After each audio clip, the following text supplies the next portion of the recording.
Hello everybody, welcome back to Simple Gaming Review. Today I'm playing some PlayStation 4. Got my PS4 down low. Yes, I did move things around like I always do. Put my PS5 back up there because I've still been testing it. I got a brand new, Surge Protector. So I'm hoping the Surge Protector fixes the issues I've been having, because I've been having some very strange issues, like my TV flickering, and it happened with my PS4 and my PS5. So hopefully the Surge Protector actually helps with everything, and hopefully everything is good. I did say in my last video I'm replacing my PS5 my PS4. A little bit of a clickbait video, but I'm still using both, and I'm still testing out my PS5 to make sure it actually works correctly.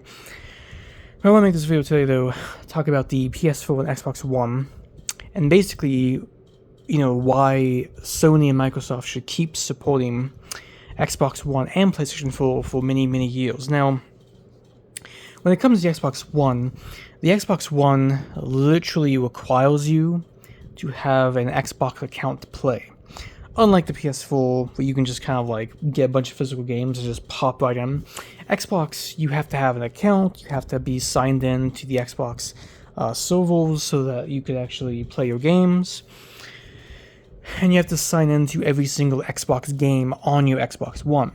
So Microsoft should continue to support the Xbox One, in my opinion, for like decades, because again, it is a very online device, and the Xbox One is still a console that people use today. I believe that Microsoft should just keep the Xbox One up, because there's still a couple games coming out for Xbox One, and I don't really see a point in killing these consoles quite yet. Like, yeah, we just had the Xbox 360, the stores and the servers are down now. Sony wanted to do the same thing with the PlayStation 3. So, but the big difference between like the 360, PS3, and then the 8th generation is that, well, the PS4 and Xbox One, I would say, have way better stores. They both share the same store and games with the 9th generation PS5 and Xbox Series X. So it just makes no sense to close down the servers, or even try to close down PS4 and Xbox Ones one day, because like this doesn't make any sense to me. These are very online-based consoles, and I believe that we should always be able to have the ability to download our games and just keep our devices the way they are. And PS4 and Xbox One are both they're not like super close to being the same thing as a PS5 and Xbox Series X, but the PS5 and PS4 are just very similar to each other. Same with the Xbox One and the Xbox Series X. Like, compared to past generations, there was a big difference between a PS4 and a PS3 and a PS2, right? But when you look at the 9th generation, 8th generation, there's actually barely that much of a difference. There's differences when it comes to 4K and like the overall speed. But PS4s and PS5s, they share the same like connective store. They share the same stuff. Same with the Xbox One and Series X.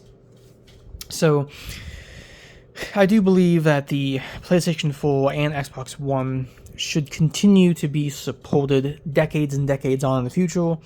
Even if you have a PS6 and the next Xbox, if they even make a next Xbox, I do believe it's very important to keep these consoles alive. And, the good thing with PlayStation 4 is that even if Sony closes off the store and the services, you could still play your PS4 completely offline.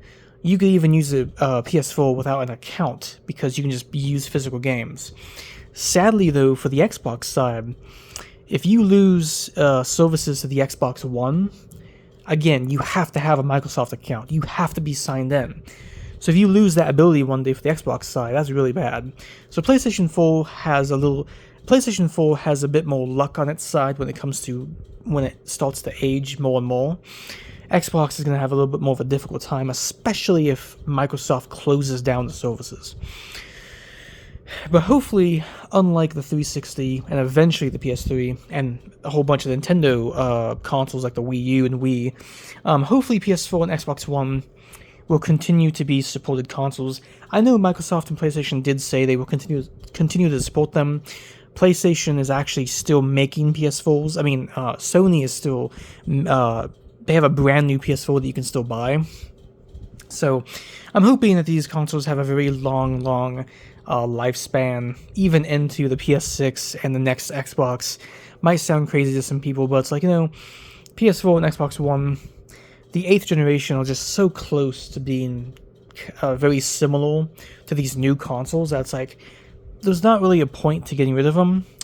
And you still have a lot of people still playing their PS4s and their Xbox Ones. You still have people downloading content, getting new games for their consoles. So I think the PS4 and Xbox One are very important systems, and I think that Microsoft and Sony, moving forward, I think that they should just continue to support these consoles for many years. And I think that it would be best for gamers, and also it would be best for game preservation, because, at least we get to go back to Xbox Ones and PS4s, and at least the people who don't want to jump to the next console, at least they can still use their older device, Because it's like, I don't understand why we always need to just, like, I understand it sometimes, but like with the PS3 and Xbox 360, the 360, I think, should have still technically been supported for decades. Like, why should we close down the online options? Why should we close down all of our stores? It's not like they're losing money. If anything, these companies will make more money keeping those stores up, because people are able to go back and still buy content and download the content they want. You know what I mean? Makes no sense to me. But anyway, I'm in the video. Let me know in the comment section below what you think about keeping the PS4 and Xbox One supported, even all the way up to like the 10th generation of consoles, and even further. Let me know what you think, but leave a like, comment down below what you think about that, and I hope you all have a good day or night. I'm going to be playing some PS4. I'm also going to be playing some PS5 later on today, because I was walking the last time I checked, so hopefully it stays that way. And I just got a new surge protector right there, so hopefully everything is fixed, hopefully everything runs fine. Anyway, peace out.